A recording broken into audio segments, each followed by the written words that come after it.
డిఎస్సిపై CBI enquiry, డిఎస్సిపై CBI enquiry.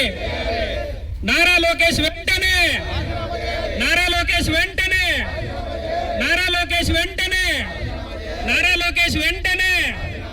జై జగన్, జై Jagan. YSR Congress party, YSR Congress party, YSR Congress party.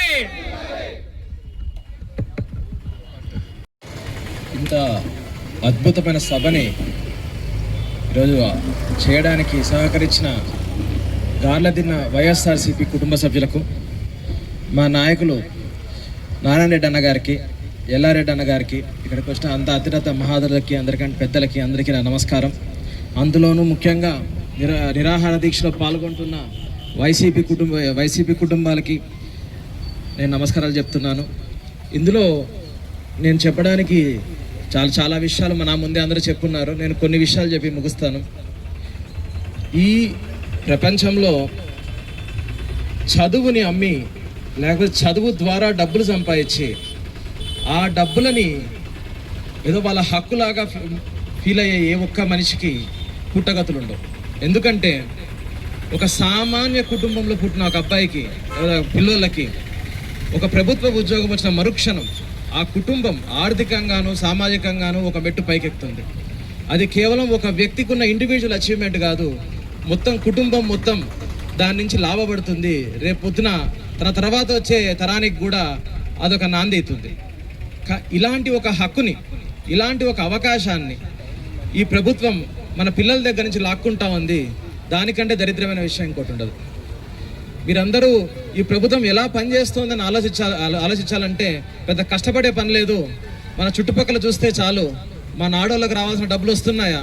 రైతుకు రావాల్సిన ఇన్సూరెన్స్ వస్తుందా? రైతుకు ఏమన్నా అయితే ఈ ప్రభుత్వం పట్టించుకుంటుందా? పిల్లలకి తిండి సరిగ్గా పెడుతుందా? చదువు సరిగ్గా ఇస్తుందా? ప్రభుత్వం ఎలా నడిపించాలని ప్రతి ఒక్క ప్రభుత్వానికి దాని ఒక అవగాహన ఉంటుంది. మన ప్రభుత్వం 5 ఏళ్ళు ఉంది. మనము ఈ రాష్ట్ర ప్రజల్ని కుటుంబ సభ్యుల్లాగా చూసిన చరిత్ర మనకుంది. అది కాకుండా ఇప్పుడు వచ్చిన కొత్త ప్రభుత్వం ముగ్గురికి ఏం అర్థం కాకుండా మొదలుపెట్టిన ఈ ప్రభుత్వంలో కేవలం ప్రతి ఒక్క జనాల్ని ఓటర్లాగా చూసే లక్షణం కలిగి ఉన్నారు వీళ్ళు. మీరు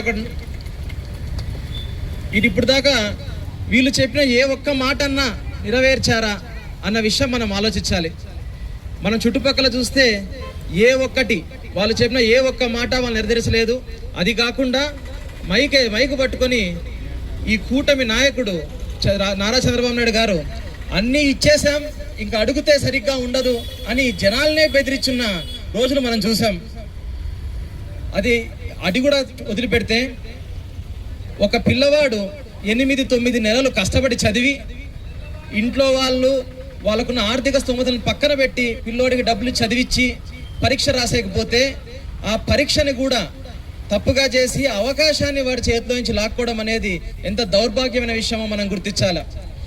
ఈ కొత్త జనరేషన్ ప్రశ్న అడగడానికి భయపడే జనరేషన్ కాదన్న విషయం ప్రభుత్వానికి నేను గుర్తు చేస్తా ఉన్నాను. ప్రశ్నకి మీరు భయపడడం పక్కన పెట్టి ప్రశ్న వినకుండా ప్రశ్నే లేదనుకుంటే తప్పు. ఈ విషయాన్ని మీకు తగిన బుద్ధి ఈ జనాలు చెప్తారనుకుంటున్నాను. ఫీజు రియంబర్స్మెంట్ గురించి మాట్లాడుతున్నాం మనం. ఇక్కడ ఒక హాస్యాస్పదమైన విషయం ఒకటి ఉంది. హైదరాబాద్లో ఇందిరా పార్క్ దగ్గర జనసేన వాళ్ళు కూర్చొని ఫీజు రియంబర్స్మెంట్ తెలంగాణలో ఇవ్వాలని కొట్లాడుతా అన్నారు. అది ఎంత నవ్వుకునే విషయం. వాళ్ళ రాష్ట్రంలో ఇచ్చే గతి వాళ్ళకి లేదు, కానీ పక్క రాష్ట్రంలో ఇస్తే బాగుంటుందని వీళ్ళు మాట్లాడుతూ ఉన్నారు. ఇది ఎంతవరకు కరెక్టో మీరు ఆలోచించాలా. అదే కాకుండా ఒక ప్రభుత్వం వచ్చిందంటే కొత్త ఆలోచనలో, లేకపోతే ఆల్రెడీ ఉన్న కష్టాలను తీర్చే ఆలోచనలతోనే వస్తుంది. ఈ ప్రభుత్వానికి ఎటువంటి సామాజిక గుంపులు, మనుషులు ఎవరు లేరు. చాలా మంది తప్పుగా అనుకుంటారు ఇది ఒక సామాజిక గుంపుకు సపోర్ట్ చేస్తుందని. ఇది కేవలం ఒక ఆర్థిక గుంపుని మాత్రమే సపోర్ట్ చేస్తుంది. అంటే వీళ్లకు డబ్బులు సంపాదించి పెట్టే గుంపుని మాత్రమే సపోర్ట్ చేస్తుంది.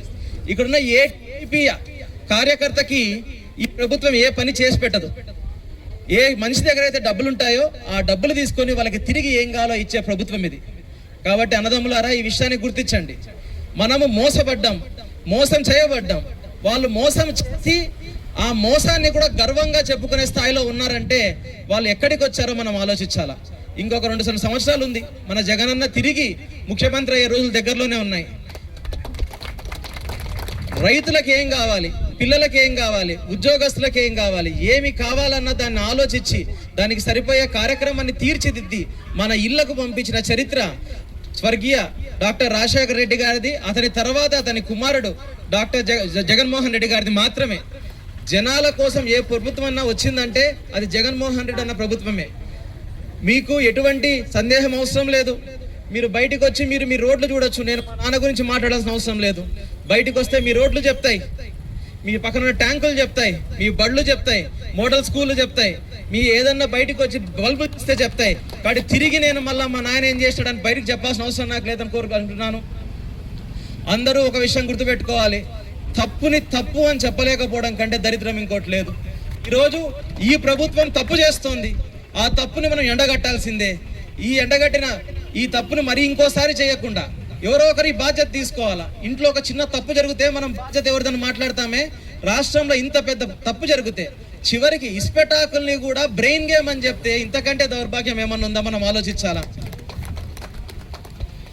అసలు ముఖ్యమంత్రి గారి కోరుకున్నారు, ఆయనేమో విద్యాశాఖ మంత్రి, ఆయన విద్యాశాఖ గురించి ఏం మాట్లాడరు అది పక్కకు పెడితే అసలు విద్యాశాఖ మంత్రి అన్న విషయం ఆయన మర్చిపోయినాడు. ఆయనే ఈ నిమిషానికి ముఖ్యమంత్రి గారు రాజగురువులాగా పైన కూర్చొని ఉంటాడు.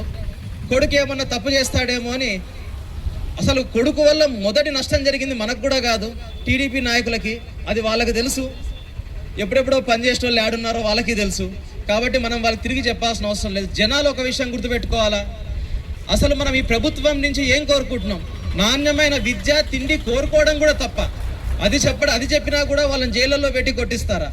ఇది తప్పు. కాబట్టి ఈ డిఎస్సిని తిరిగి చూసి ఇది ఫస్ట్ 3rd క్లాస్ ఎంప్లాయీస్ దగ్గర నుంచి 3rd పార్టీ ఎంప్లాయీస్ దగ్గర నుంచి వెనక్కి తీసుకొని గవర్నమెంట్ ఎంప్లాయీసే చేసేలాగా చూసుకోవాలి. అది కాకుండా గవర్నమెంట్ ఉద్యోగాలు ప్రతి ఒక్క బలహీనుడికి బలాన్ని ఇచ్చే ఉద్యోగం. అది ఒక ఉద్యోగంతో ఒక కుటుంబం బయటకు వస్తుంది. ఆ హక్కును తిరిగి వాళ్ళకి ఇవ్వాలని. ఒకవేళ మీరు ఇవ్వకపోతే మా నాయకుడు తిరిగి వస్తాడు. మీ నూరో తప్పు ఆల్రెడీ అయిపోయింది. అయినా కాకపోతే డెమోక్రసీలో 5 ఏళ్ళు ఉంటుంది కాబట్టి బతుకున్నారు. ఈ విషయాన్ని గుర్తుపెట్టుకోండి. మా నాయకుడు బయటికి రాగానే మీరు చేసిన ప్రతి ఒక్క తప్పుకి రోడ్డు మీద నిలబెట్టి జవాబులు తీసుకొస్తామని తెలియజేసుకుంటున్నాను. జై జగన్, జై జగన్, జోహార్ వైఎస్ఆర్.